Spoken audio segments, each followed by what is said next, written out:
The day is finally here. It's time for the Orange Bowl, Tennessee against Clemson. Your complete Orange Bowl preview, plus you'll hear from head coaches and a whole lot more. This is the place to get set for Tennessee and Clemson coming up tonight, right here on your Friday Locked On Vols. You are Locked On Vols, your daily podcast on the Tennessee Volunteers. Part of the Locked On Podcast Network, your team every day.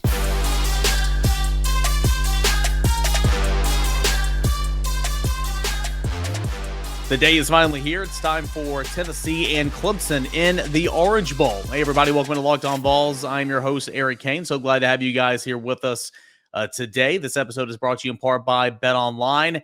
BetOnline has you covered this season with props and odds and lines than never before. BetOnline, it is where the game starts. Want to quickly get started by apologizing for the audio yesterday.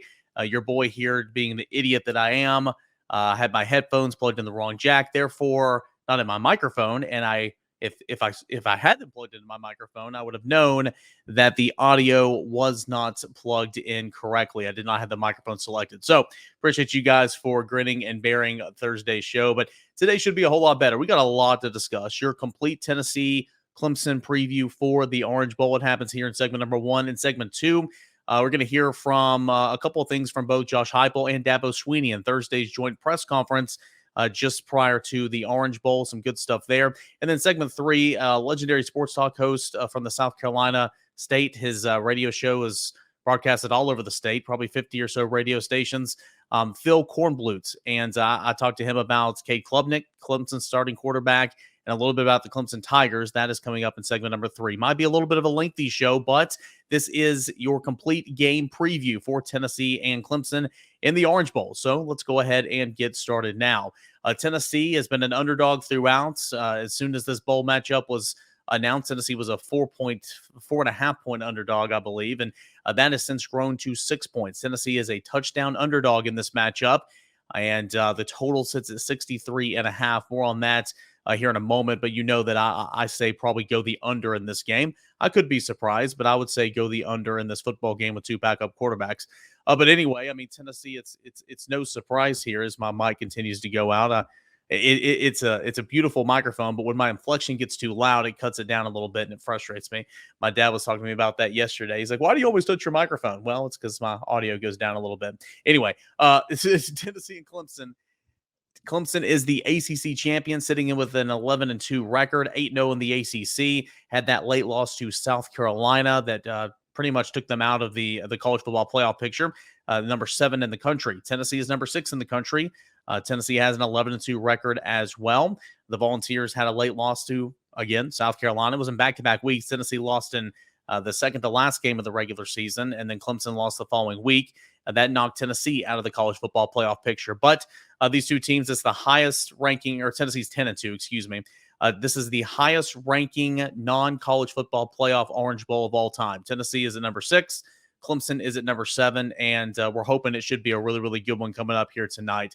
But Clemson's a good football team. Like Tennessee, it's going to be missing a few players, specifically on the defensive side of the football. We'll get to that here in just a moment. But just a reminder, of course, for Tennessee, quarterback Hendon Hooker's not playing in this game. He's injured.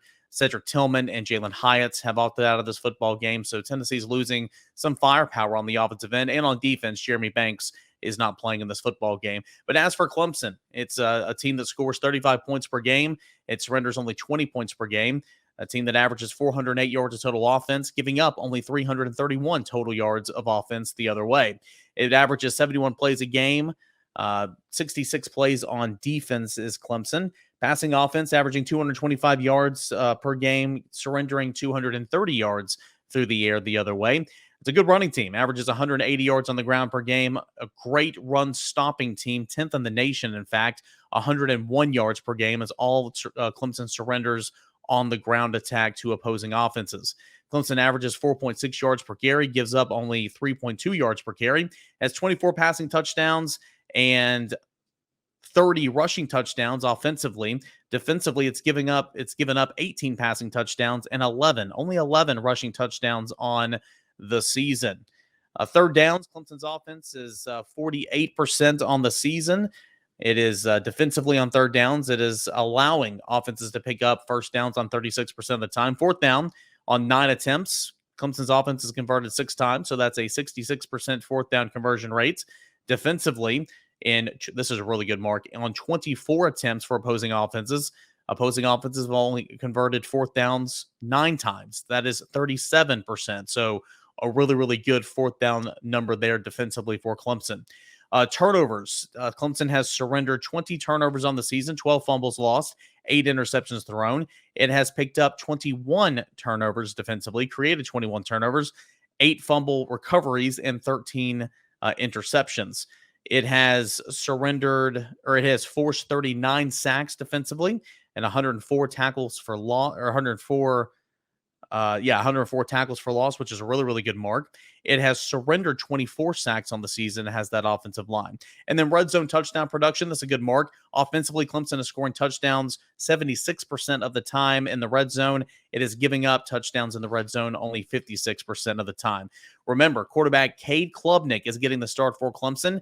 He is a true freshman, a really highly touted prospect. He had some action throughout the season, but came on in the third series of the ACC championship game and carried Clemson to a 39-10 victory over North Carolina. He was 20 of 24 passing, a really, really good number. Threw for about 200 and I want to say 10-ish yards. I can't really remember off the top of my head. And a touchdown. He also led Clemson in rushing with 7 attempts for about 30, 35 yards, but came on and played really well. The thing about Cade Klubnik, you'll hear this later in the show, I think he's the ultimate wild card in this football game because we don't really know what Cade Klubnik is, to be completely honest. We saw him play pretty much almost the entire game in the ACC championship game, which was good. He looked really, really good. North Carolina's defense is not winning any awards here, though. Let's be completely honest here. He came in against Syracuse when DJU was not getting it done and did good there. But against Notre Dame, he had a horrible interception. There's not a whole lot of tape on Cade Klubnik. So I think he's the ultimate wild card. We'll see how he performs against Tennessee's defense. Of course, he is getting the start. DJ, again, guys, you know me, I can't say his name. Ugalele, he hit the transfer portal and he is now Oregon State bound. But on the season, he threw for over 2,500 yards, 22 touchdowns, 7 interceptions, had 7 rushing touchdowns. So some pretty big shoes to fill for Cade Klubnik. Key for Tennessee in this game defensively, in my opinion, is stopping the run game of Will Shipley. We heard from Will Shipley earlier in the week. 193 attempts on the season, 1,110 yards, 15 rushing touchdowns, 34 receptions. That's third highest on the team, and 221 yards receiving. Tennessee's linebackers are going to be pressed sideline to sideline, covering this guy out of the backfield. It will be a challenge for the Volunteers with running back Will Shipley of Clemson. Phil Mafia is also a guy that will get some carries as well. A wide receiver, Antonio Williams, 52 receptions. That leads the team 557 yards through the air. That leads the team in 4 touchdowns. Tight end Davis Allen and tight end Jake Briggenstool. They like to use their tight ends. A lot of passes at the running backs and the tight ends out of the backfield. Allen, 35 receptions, 394 yards, and 5 touchdowns. That actually leads the team in terms of receiving touchdowns. And Briggenstool, 22 receptions, 257 yards, and 4 touchdowns. So watch for the running back in Will Shipley and watch for the 2 tight ends to be safety blankets for quarterback Cade Klubnik.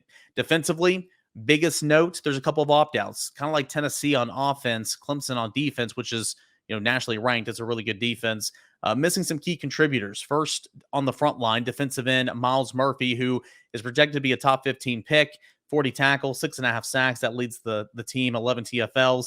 He is opting out to focus on the NFL.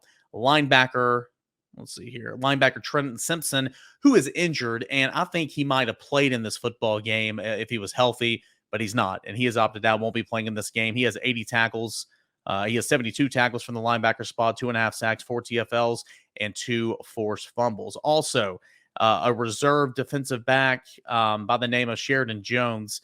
He is likely to not play in this game. We'll see. It might be a game time decision, but that was brought up in the Orange Bowl press conference on Thursday, dealing with a hip flexor. So one of the starting cornerbacks, or one of the main cornerbacks for Clemson, Sheridan Jones, might not be playing in this football game. So that's a little bit about the personnel for Clemson. It's a really solid team, guys. This is going to be a really, really good football game in terms of the quality of the opponent. A team, in my opinion, one loss away from playing the college football playoff. I mean, that's not an opinion. That's a fact. I picked Clemson to be in the college football playoff at the beginning of the season. This is a really, really solid team and a great test for Tennessee and quarterback Joe Milton, who is pretty much auditioning for a job for the most part. He'll likely be the starting quarterback in 2023, but as we pointed out earlier in the week, Joey Halsey did say there will be an open competition, and more on that coming up here from Josh Heupel in just a moment. A couple of other notes for Tennessee in regards to this football game. You're starting 3 wideouts without Jalen Hyatt, without Cedric Tillman. That's going to be, of course, Brew McCoy. He'll be on one side. Ramel Keaton will be on the other side. Squirrel White will be in the slot. And I expect Walker Merrill, if there's a needed fourth receiver, to be that guy on the outside and or in the slot. Walker Merrill, reserve. He's a reserve sophomore, but does have experience on both the inside and the slot and on the outside.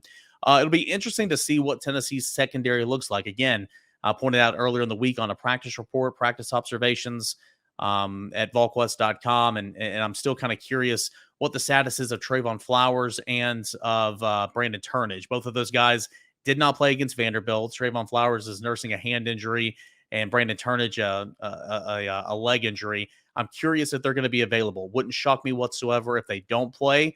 If that is the case and Trayvon Flowers is not playing, then I look for Wesley Walker to be one of your starting safeties.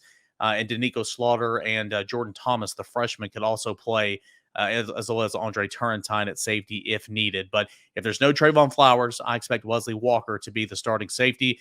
And then, of course, we'll see about Brandon Turnage as well. It's been kind of a hodgepodge over there at cornerback. Danico Slaughter, I think, is expected to play. Kamal Hatton should be available. Christian Charles should be available as well. So I would look for those guys to play at the cornerback position. So those are a couple of notes for Tennessee, and we'll see exactly what the injury status is of some of these guys. Should be a really, really good game. Again, Tennessee is an underdog by about a touchdown, 6 points, according to BetOnline. The total sits at 63.5.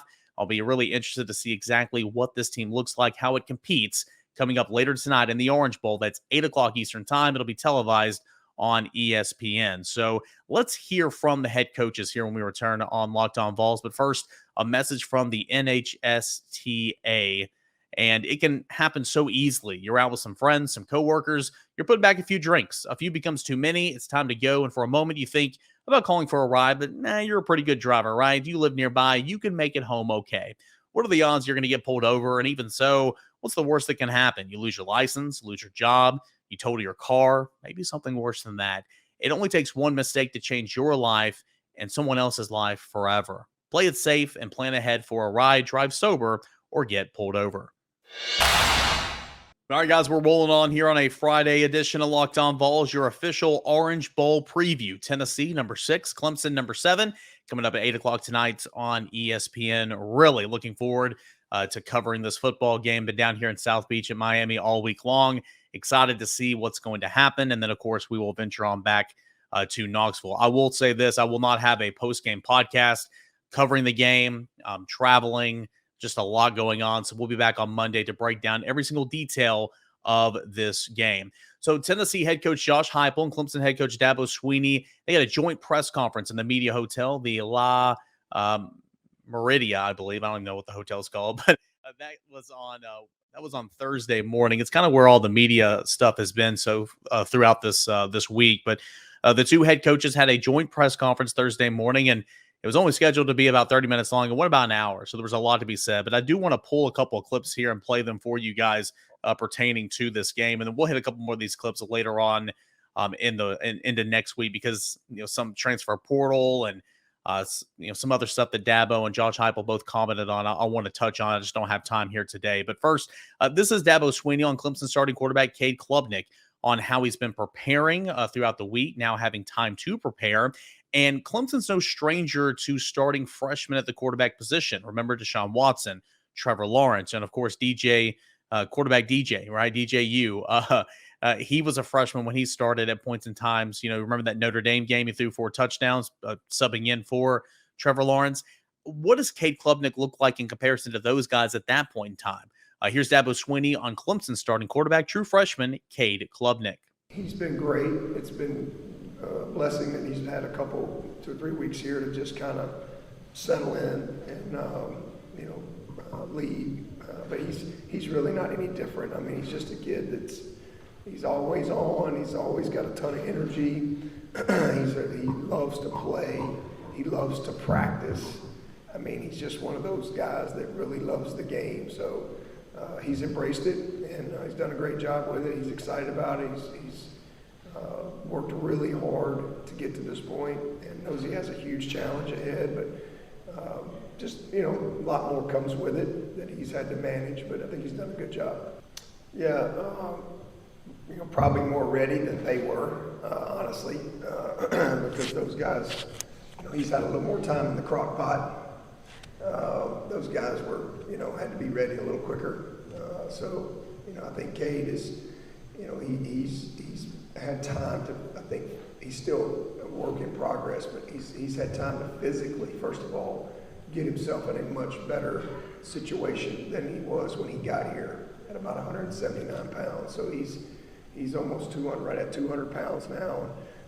So he's progressing physically, and so he's much better prepared there. And then, he's had a great example in DJ, and he'd be the first one to tell you DJ's one of the greatest preparers I've ever been around.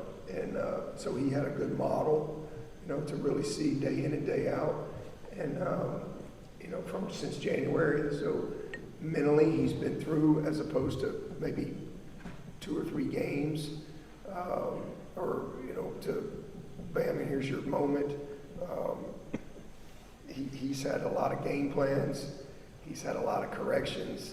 He's had a lot of, weeks of practice and some experience to go with it, some good experience, some bad experience to prepare. So all those things, I think, have made him well prepared for this opportunity. You look at the other side, Tennessee has a 22-year-old, maybe 23 years old. I don't know. He's pretty old. He's been in college forever. A 5th-year senior quarterback, Joe Milton. Now, it's a bit different situation. Sure, he's a backup quarterback, but he started games for Tennessee to begin the 2021 season. He started games at Michigan throughout his career. He's been there. He's done that. Josh Heupel was asked about Joe Milton staying the course, why he didn't leave, and could this be a springboard for the spring semester and spring practice, where Joey Halsey had already said, hey, there's going to be a quarterback competition. How much does the Orange Bowl pertain to Joe Milton in 2023? But more importantly, how has Joe Milton been preparing for this Orange Bowl? Here's Josh Heupel on Tennessee starting quarterback Joe Milton. Yeah, Friday's important because, this is the last game for this football team this season, and it's the end of that culmination. We're going to have competition at every position next spring in our program. You got to go out and earn it and take it every single day, and that's true at the quarterback position as well. And everybody inside that room understands and knows that. Joe's been great all season long.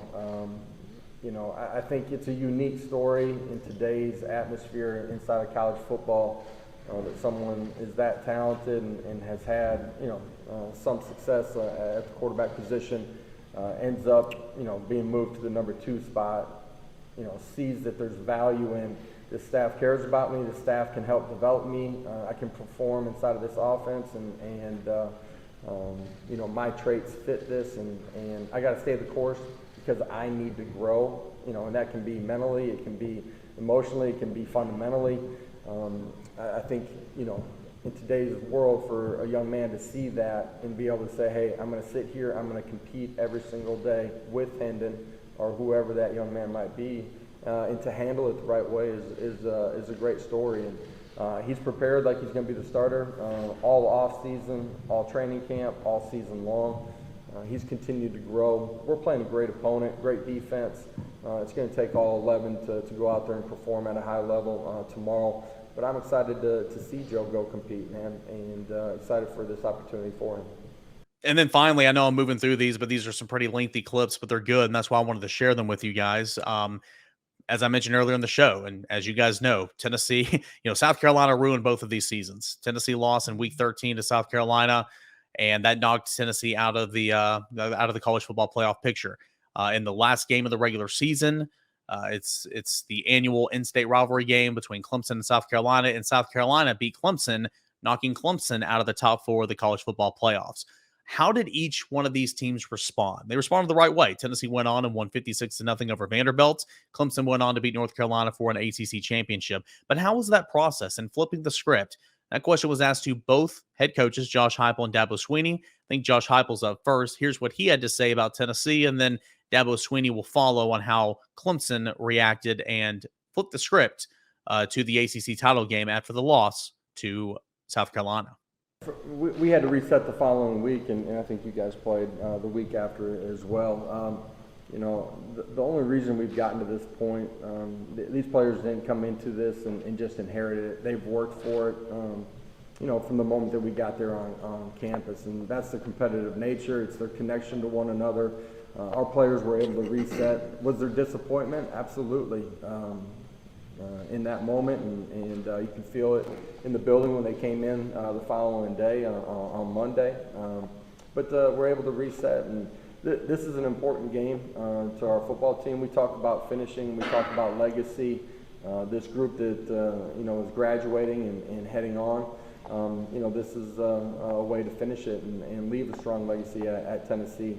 At the same time, I think bowl games in this era are also about kicking off the following season, and for all those things, our kids' focus and energy out at practice has been fantastic.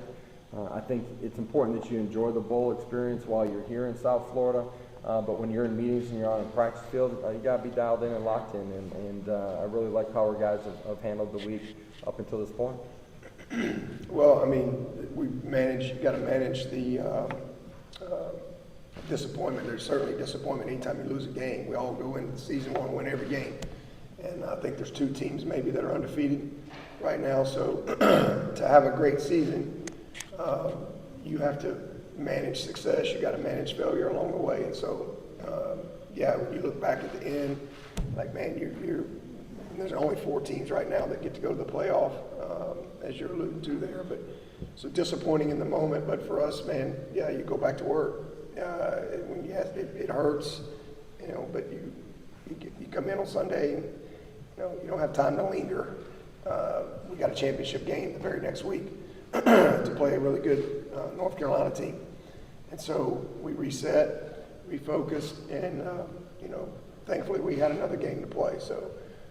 That certainly helps. And then as far as being motivated, both these teams have won 11 games. You don't go 11-2 if you're a team that doesn't have good leadership. And, because it's hard to win. It's really hard to win.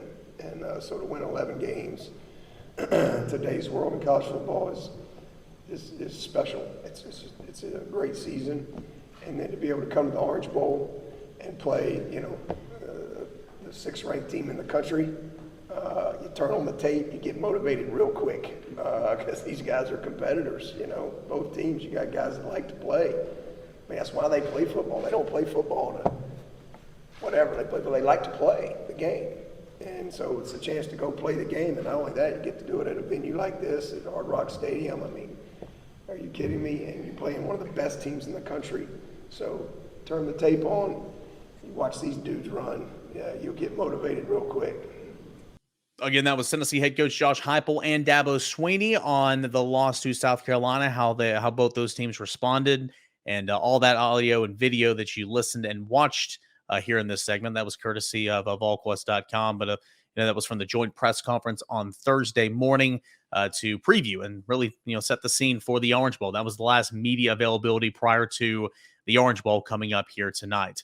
Last up in segment number 3, when we come back, we are going to chat with a guy that's been doing sports talk radio in the state of South Carolina for many, many years. His name is Phil Kornblut, and I asked him about Cade Klubnik. I asked him about Clemson's team, all that and more. He's got some really, really good stuff, and so we're going to hit that on the other side when we return right here on Locked On Vols.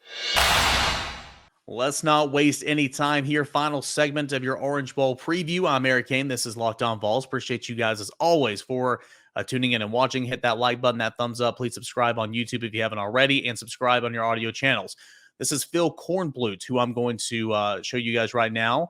We got video and audio. He is a guy that's been doing sports talk radio covering Clemson and South Carolina in the state of South Carolina for 40 years. His radio show is all over the state. I think it's over 50 to 60 radio stations. Had a chance to catch up with him on Thursday, ask him about Cade Klubnik, ask him about that Clemson defense, a whole lot more. Here is my conversation with Phil Kornblut.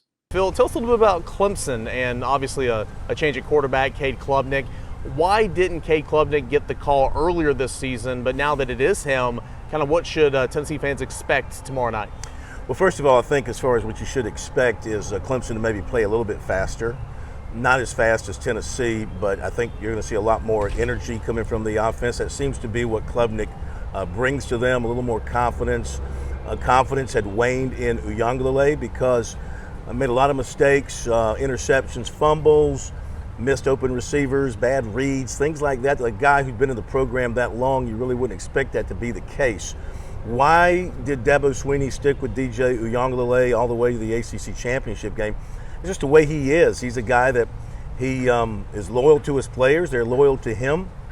He believed in Uiagalelei, always thought he could tap him and find that hidden talent because he is a talented guy. He's a big kid with a big arm, but for whatever reason upstairs, sometimes he just seemed lost.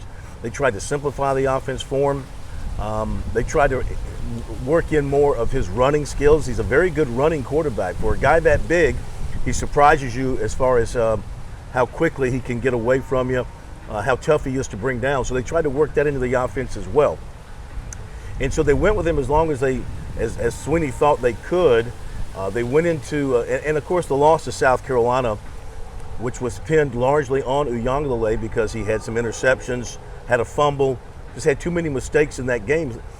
Mistakes you wouldn't expect from a veteran quarterback like that. So losing to South Carolina was kind of the last straw for Swinney when it came to Uiagalelei. And they went into the ACC championship game with North Carolina with a predetermined decision to let him play the first two series and then move it over to Klubnik, let Klubnik go in and play. And basically that was the handing off of the baton. And Uiagalelei knew it during the game. He knew it right then and there. He was done. And a few days later, he's in the portal. So Klubnik is a young, enthusiastic kid with a nice arm.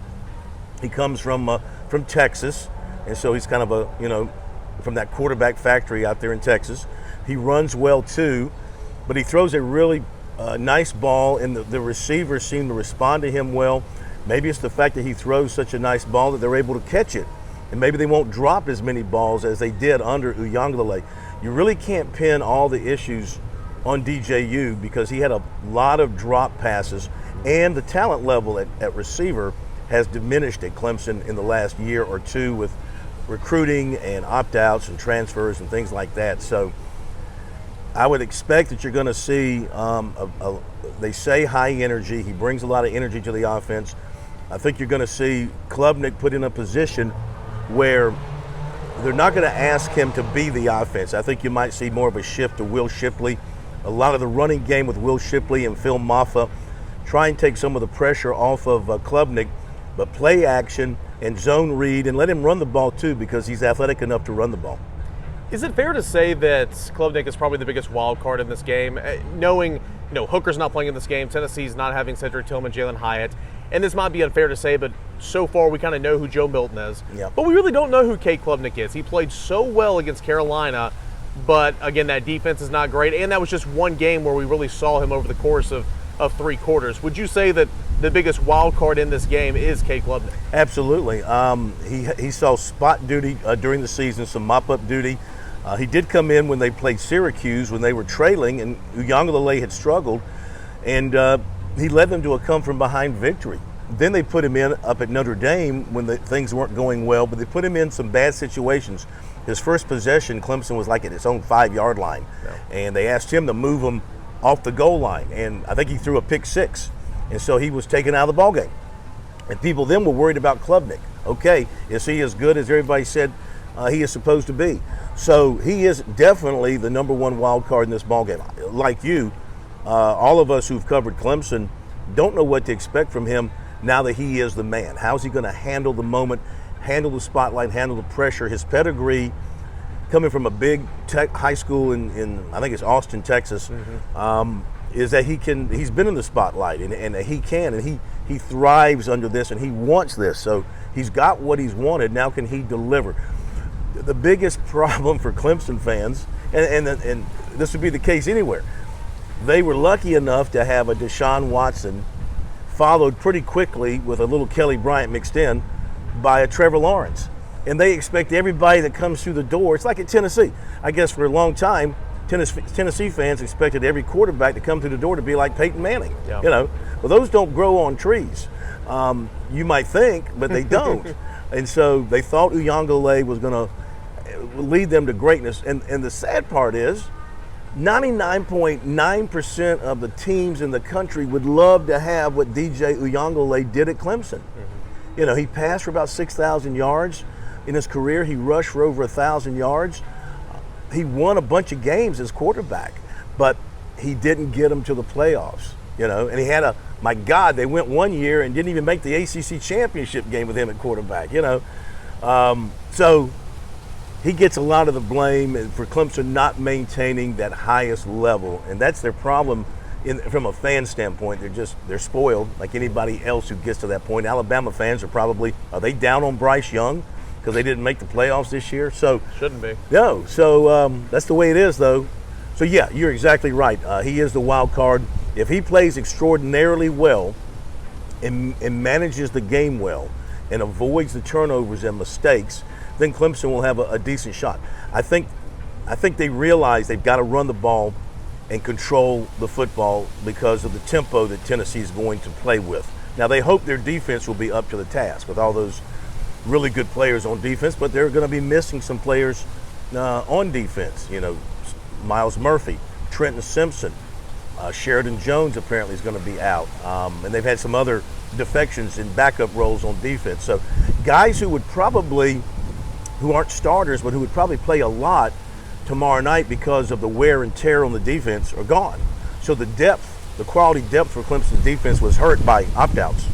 And that's a wrap. I know it's a little bit longer of an episode here, but it is a preview episode. I figured you guys who were traveling to the game or, doing your Friday duties, getting ready for the game, traveling to work, sitting in the cubicle, working out, whatever. I thought you guys wouldn't be too upset with a little bit of a longer show, but that was a whole lot of stuff here in about 30 to 35 minutes. And as always, appreciate you guys for tuning in and listening and checking it out. We're past 6K. Can't thank you enough for that. That was 6K by Christmas Day, extended into New Year's Day, and we met that goal. So thank you as always. And thank you for making Locked On Balls your first listen. Please make Locked On Sports Today your second listen. Take of the day, biggest sports stories and sports recaps, all that and more. You can catch that at Locked On Sports Today right when we're done here on Locked On Vols. That is your first listen each and every day. Guys, thanks so much. Been a fun week down here in Miami. We'll see what happens tonight. Tennessee is a 6-point underdog. The total sitting at 63.5. Take that under. Don't shoot the messenger here if it goes south. But anyway, even if you take that under, I think you'll be okay if Tennessee comes out and it looks like the nation's number one offense with Joe Milton, despite not having Hendon Hooker and a pair of wide receivers. Should be interesting. Can't wait to see what happens.